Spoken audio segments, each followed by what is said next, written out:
절 소망합니다. 어린 시절 제가 심청전이라는 동화를 읽었던 기억이 있습니다. 심청전의 내용은 우리가 잘 알고 있는 것처럼 심청이가 어린 시절 부모님을 잃었지요. 어머니를 잃었습니다. 그리고 눈먼 아버지 신봉사와 가난하게 살아갔습니다. 힘들고 어려운 상황이었지만 심청이는 아버지를 잘 모시며 효녀로 자라나게 되었습니다.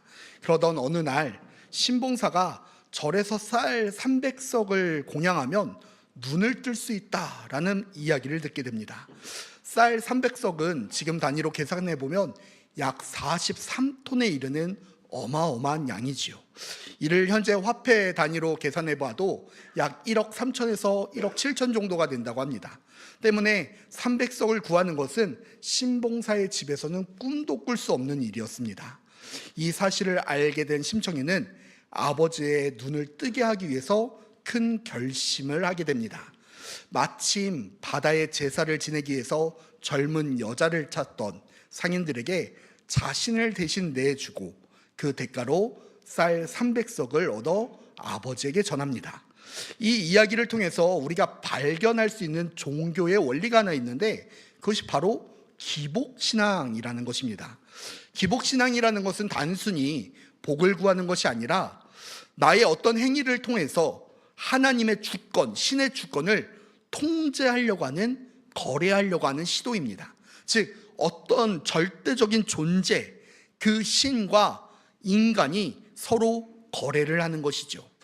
신봉사는 쌀 300석을 공양하면 눈을 뜰 수 있을 것이고, 상인들은 젊은 여인을 바다에 던지면, 제물로 주면 안전을 보장받을 수 있는 겁니다. 자신의 희생, 헌신, 수고로 신의 뜻을 바꿀 수 있다라고 여기는 겁니다. 심청전의 이 감동 이면에는 나의 지극정성으로 신의 마음을 움직일 수 있다라는 기복신앙의 원리가 숨겨져 있습니다. 혹시 우리 신앙도 하나님과 쌀 300석을 놓고 거래하고 있지 아니하는가? 우리는 되돌아보게 됩니다. 또한 이는 성경 속에서도 계속해서 찾아볼 수 있는데 대표적인 것이 사무엘상 13장에 나오는 사울의 제사입니다. 사울의 아들 요나단이 블레셋의 수비대를 공격하면서 이스라엘과 이 블레셋의 전면전이 벌어지게 되었습니다. 이에 블레셋은 많은 병거와 군사들을 모아 이집트를 압박하기 시작하죠. 이 당시만 해도 블레셋은 철기 문화권이었고 이스라엘은 청동기 문화였습니다. 지금으로 따지면 이스라엘은 소총을 가지고 싸우고 있다면 블레셋은 드론을 가지고 싸우고 있는 것입니다. 상대가 되지 않는 거죠. 사울은 길갈에서 이 전투를 준비하면서 사무엘이 와서 하나님께 제사를 드려주기를 기다렸습니다. 하지만 약속한 날짜가 임박해 왔지만 사무엘의 그림자가 보이지도 않았죠. 거기다 전투를 하기 위해서 모였던 사람들 가운데 점점 더 도망치는 군사들이 많아지기 시작했습니다. 앞에서 블레셋의 압박은 점점 더 조여오고 있고 약속한 날짜가 다 왔지만 사무엘은 도착하지 않고 이에 조급했던 사울은 스스로 제사를 드리게 됩니다. 이스라엘은 소총으로, 블레셋은 드론으로 싸우는 이 절망적인 상황에서 사울이 붙잡은 것은 하나님의 마음이 아니라 제사라는 어떠한 도구였지요. 하나님의 뜻을 물어보는 것이 아니라, 하나님의 뜻에 순종하려고 하는 것이 아니라 자신이 행동하면, 자신이 움직이면 하나님은 무조건 따라온다라고 여기는 것이 기복신앙이었습니다.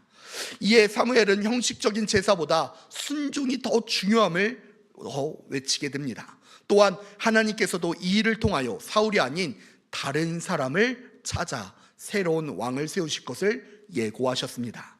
이와 비슷한 모습이 예수님 당시의 바리새인들에서도 나타나게 됩니다. 예수님 시대의 바리새인들은 율법에 전통한 사람들이었습니다. 그들은 태어나는 순간부터 율법을 준수했고 율법을 암기했으며 율법대로 살아가기에 교육을 받게 됩니다. 그들의 삶의 평가는 오직 율법을 얼마나 잘 지켰는가 아닌가로 평가되었습니다. 그들이 이렇게 율법을 잘 지키고 철저하게 따를 수 있었던 것은 그들의 열심, 수고, 이것이 복을 가져오는 도구라고 생각했기 때문이었죠. 즉 하나님을 사랑하고 하나님의 뜻을 이루며 하나님의 말씀을 알고자 하는 그 마음보다는 율법을 섬겼다는 것. 그래서 하나님이 자신들에게 복을 주고 율법이 자신들의 구원을 보장하며 율법이 자신들의 신분을 지켜준다라는 믿음이 있었던 것이죠.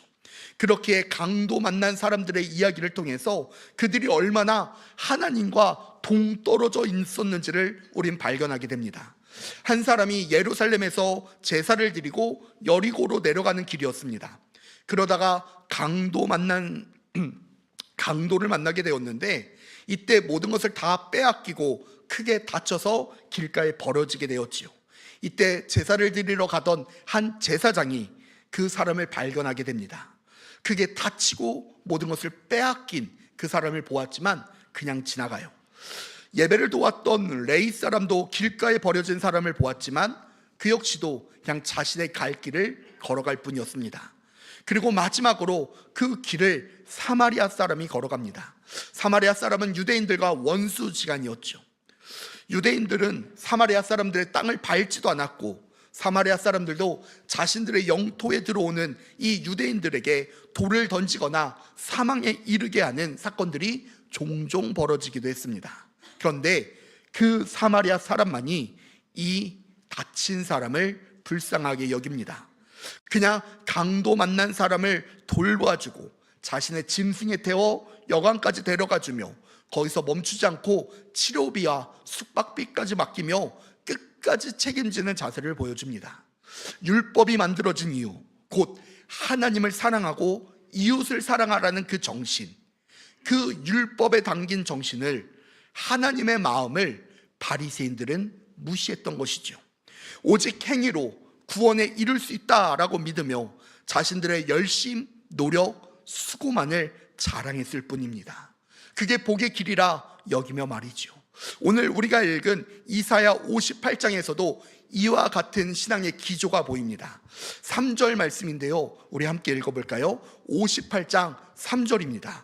우리가 금식하되 어찌하여 주께서 보지 아니하시오며 우리가 마음을 괴롭게 하되 어찌하여 주께서 알아주지 아니하시나이까. 아멘. 여기까지 읽을까요? 여기까지 읽겠습니다. 이스라엘 백성들이 하나님을 향하여 뭐라고 이야기하고 있냐면요, 우리가 금식하고 있는데, 우리가 마음을 괴롭게 하고 있는데, 우리가 최선을 다하여 하나님을 부르짖고 있는데 왜 하나님 응답하지 않으시나요? 왜 하나님 우리에게 보이지 아니하시나요? 왜 하나님 가만히 계시나요? 라고 따지고 있습니다.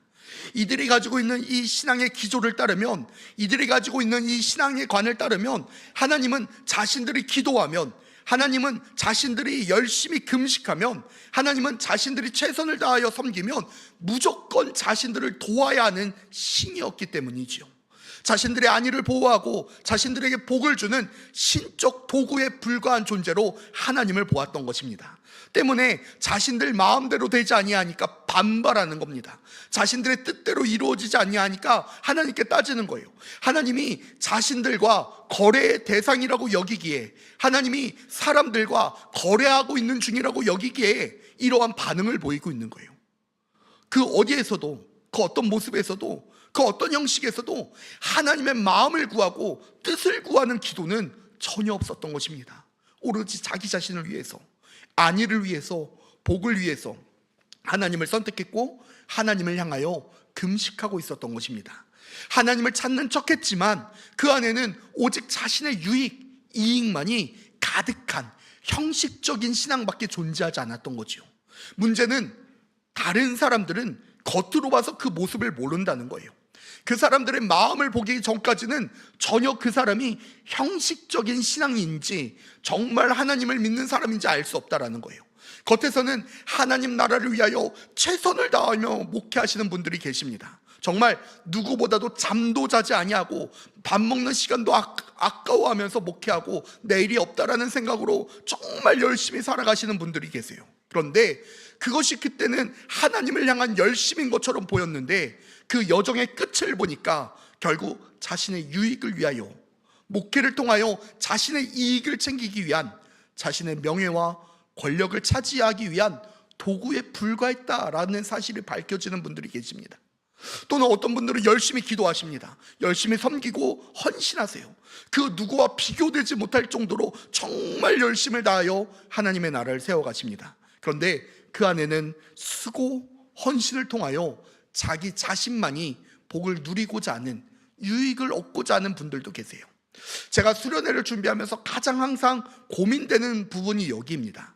아이들이 하나님을 예배하러 오기 위함인가, 아니면 아이들이 이 계기를 통하여 즐거운 시간을 갖게 하는 것인가, 이게 정말 한 끗 차이거든요.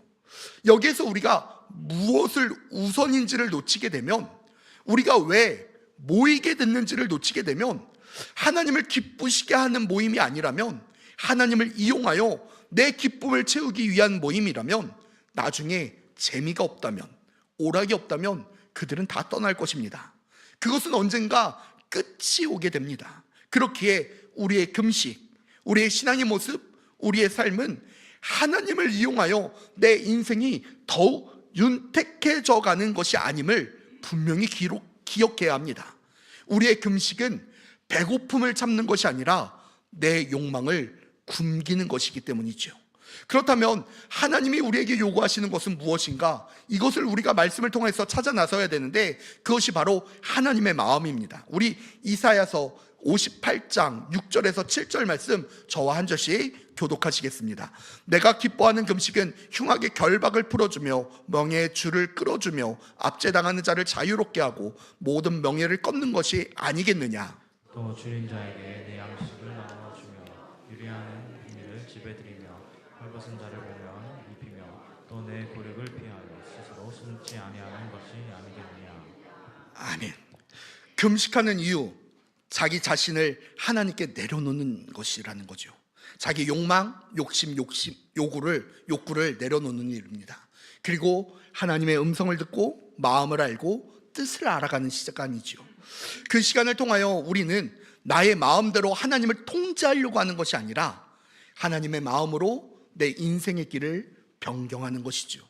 그리고 그것으로 나타나는 바로 고통당하는 이웃들을 바라보게 되는 시각을 갖게 됩니다. 6절과 7절의 말씀을 통하여 하나님이 기뻐하시는 금식에 대하여 사람들이 행하는 4가지의 구체적인 실천에 대한 이야기가 나오는데, 그 첫 번째는 뭐냐? 흉악의 결박을 풀어주는 것이다 라고 이야기합니다. 같은 민족과 동포를 억압해서 해방하는 것이죠. 두 번째는 줄인 자에게 양식을 나눠주는 겁니다. 구제하는 것이고요. 세 번째는 유리하는 빈민을 환대하는 것입니다. 나그네를 반기는 것이죠. 네 번째는 고륙을 피하여 스스로 숨지 아니합니다. 책임을 회피하지 않는 겁니다. 이것은 단순히 착한 일을 하라는 도덕적인 일을 하는 것이 아닙니다. 내 욕망을 위해 하나님을 이용하던 손을 펴서 그 손으로 이웃을 붙잡으라는 방향의 전환을 이야기하고 계시는 겁니다. 결국 이 이야기는 성경을 관통하고 있는 한 관점을 보고 있는데, 바로 사랑입니다. 하나님이 기뻐하는 금식이란 나의 욕망과 욕심을 내려놓고 내 몫에 이웃과 함께 나눌 수 있는 것입니다. 내 몫을 이웃과 함께 헌신할 수 있는 것입니다. 내 몫을 이웃을 위하여 포기할 수 있는 것입니다. 하나님은 하나님이 세우신 이 이스라엘 공동체가 그렇게 되기를 원하셨어요. 그리하여 자신이 가지고 있었던, 소유로 생각하고 있었던 노예들을 7년에 한 번씩 다가오는 이 면제년에 자유인으로 풀어주라 말씀하십니다. 자신이 소유하고 있었던 땅들도 신년이 오면 다시 되돌려주라 라고 이야기합니다. 어려운 자들과 그 억압받는 자들을 풀어주라 말씀하시죠. 하나님이 그들을 사랑하신 것 같이 이스라엘 백성들도 서로 사랑하기를 원하셨습니다. 그게 하나님이 원하시는 금식, 포기, 절제였죠. 그게 하나님이 기뻐하시는 금식이라고 오늘 성경은 이야기합니다. 하지만 이스라엘 공동체는 그 일을 이뤄내지 못했어요. 우리가 작년 새벽 아침마다 보았던 느헤미야 5장 말씀을 보게 되면, 그 당시 이스라엘의 가난한 백성들의 부르짖음의 소리가 기록되어져 있습니다. 느헤미야와 함께 성벽을 쌓아 올리던 그 시대였습니다. 한참 농사를 지어야 하는 그 시기에 예루살렘 성벽을 중수하기 위하여 백성들이 함께 참여하고 있었습니다. 그런데 가난한 백성들, 가진 것이 없는 백성들의 삶이 점점 더 어려워지기 시작했어요. 그리하여 자녀를 팔아서 양식을 얻게 되고 밭과 포도원과 집을 팔아서 곡식을 얻고 또 자신들의 소유를 가지고 빚을 내서 겨우겨우 세금을 내고 있었습니다.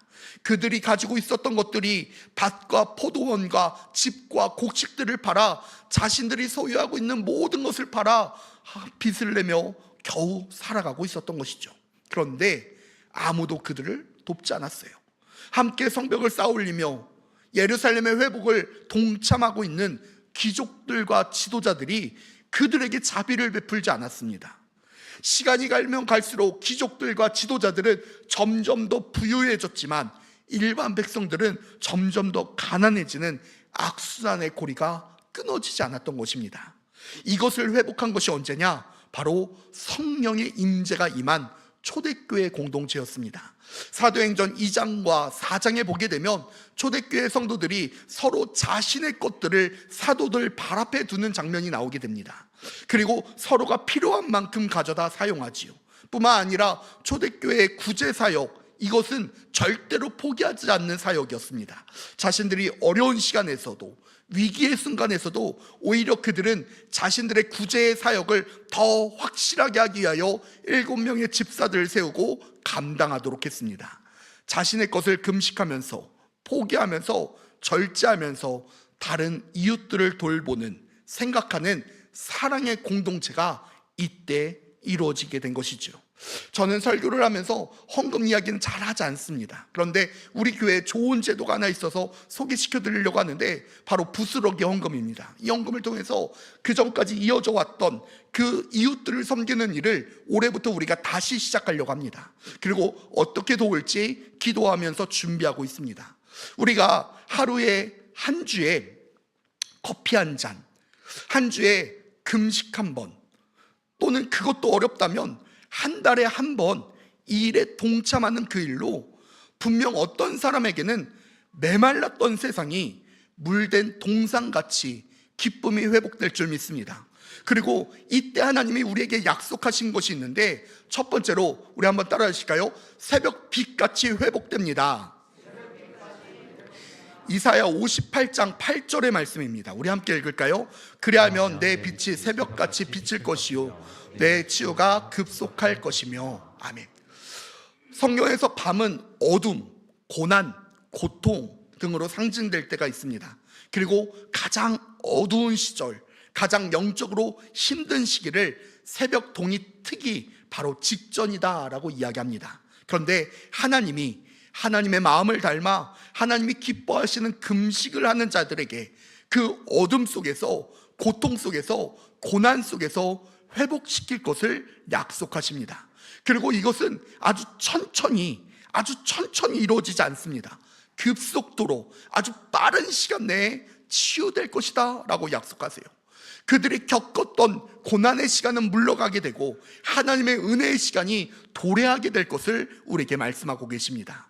십자가를 통하여 모든 것을 내려놓으시고 포기하셨던 예수님께서 어두운 세상에 새벽 빛같이 부활하심으로 모든 이들을 구원하셨던 것처럼, 하나님이 자신의 마음을 내려놓고 포기하며 금식하는 자들에게 모든 인생들 가운데 어렵고 힘들었던 그 모든 것을 회복하여 주신다, 약속하신다는 거예요. 두 번째는 우리 함께 따라 하실까요? 응답하십니다. 58장 9절 말씀 우리 함께 읽겠습니다. 내가 부를 때에는 나 여호와가 응답하겠고 내가 부르짖을 때에는 내가 여기 있다 하리라. 아멘. 오늘 우리가 읽었던 이 말씀의 시작에 이스라엘 백성들의 불만과 불평의 토로가 바로 이것이었습니다. 자신들이 금식하는데 왜 하나님이, 자신들이 고생하는데 왜 하나님이 응답하시지 않느냐라는 불평이었지요. 하지만 하나님은 약속하십니다. 너희가 기뻐하는 금식이 아니라 내가 기뻐하는 금식을 한다면 반드시 부를 때 응답하겠다고요. 부르실 때 내가 여기 있다 말씀하시겠다고요. 하나님의 즉각적인 임재가 우리에게 임할 것을 약속하고 계십니다. 언제나 어디서나 하나님이 우리와 동행하실 것을 약속하세요. 이스라엘 백성들을 이끄시고 낮에는 구름 기둥으로 밤에는 불 기둥으로 인도하셨던 것처럼 언제나 우리의 삶에 동행하시겠다 약속해 주십니다. 마지막으로 하나님께서 말씀하시는 것은 우리 따라하실까요? 사명을 부여하십니다. 58장 12절 말씀 우리 함께 읽겠습니다. 내게서 날짜들이 오래 황폐한 곳을 다시 세울 것이며 너는 역대에 파괴된 기초를 쌓으리니 너를 일컬어 무너진 데를 보수하는 자라 할 것이며 길을 수축하여 거할 곳이 되게 하는 자라 하리라. 아멘. 12절에는 두 가지의 이름을 부여하고 계십니다. 첫 번째는 무너진 데를 보수하는 자고, 두 번째는 길을 수축하는 자입니다. 하나님이 기뻐하시는 금식을 통하여 하나님의 사랑을 베풀며 살아가는 자들을 통하여 하나님이 사랑이 무너진 세상에 다시 하나님의 나라가 세워지는 일을 시작하십니다. 예수님이 다시 오실 길을 준비할 수 있게 됩니다. 하나님의 나라를 확장하는, 하나님의 나라를 완성시키는 그 역할을, 사명을 우리에게 부여하시겠다 말씀하세요. 자신을 포기하고 하나님이 기뻐하시는 금식을 통하여 하나님의 사랑을 인도하는 자들을 통해서요. 여기에서 우리가 또 착각하고 오해하고 잘못하며 빠지면 안 되는 것은, 이 모든 것을 약속하신 것은 내가 잘 되기 위함이 아니라, 내가 더 윤택해지기 위함이 아니라, 내가 더 많은 것을 소유하기 위함이 아니라, 내가 남들보다 더 잘나기 위함이 아니라 내가 포기했기 때문이에요. 내가 내려놓았고, 내가 굶었고, 내가 양보했고, 내 욕심과 욕망을 버렸기 때문입니다. 그래서 하나님이 다시 채워주신다는 거예요. 그래서 하나님이 그들에게, 가난한 자들에게 하나님의 나라를 허락해 주시겠다는 거예요. 그래서 하나님이 그들에게 응답하시겠다 약속하신 거예요. 그들은 이미 하나님을 향한 마음 외에 그 어떤 것도 존재하지 않기 때문입니다. 물론 힘들고 어려울 때 하나님을 붙잡으면서 나를 보호해달라고, 나를 위해 지켜달라고, 나를 위하여 기도할 수 있습니다. 오늘 성경은 그것이 잘못됐다라고 이야기하는 것이 아니에요. 오늘 성경이 이야기하고 싶은 것은 복을 구하는 것 자체가 문제가 아니라 하나님을 수단화하는, 도구로 생각하는 그 태도의 문제를 오늘 지적하고 있는 것입니다. 하나님의 기쁨은 생각하지도 않은 채, 하나님의 마음은 기억하지도 않은 채 오로지 종교적 도구로 하나님을 사용하고자 하는, 종교적 행위로 하나님을 이용하고자 하는 이들을 이사야는 고발하고 있어요. 그리고 그들을 향해 외치고 있습니다. 하나님이 기뻐하시는 모습은, 금식은, 절제는 나를 내려놓고 내 욕심과 욕망을 포기하고 내 옆에 있는 이웃들을 바라보며 돌보며 함께 살아가는 것이라고요. 그리고 그렇게 살아가는 자들에게 하나님은 약속하십니다. 회복하시고 응답하시고 그들을 향하여 하나님의 나라를 완성시키시겠다라고 말입니다. 사랑하는 우리 불꽃교회 성도 여러분, 내려놓으면, 포기하면, 다 사라지면 나에게는 아무것도 남지 않을 것이다 라는 두려움이 있을 수도 있습니다. 결국 초대교회는 내려놓음으로, 포기함으로 모두가 넉넉해지는 역사를 경험해요. 오늘 58장 11절도 마찬가지입니다.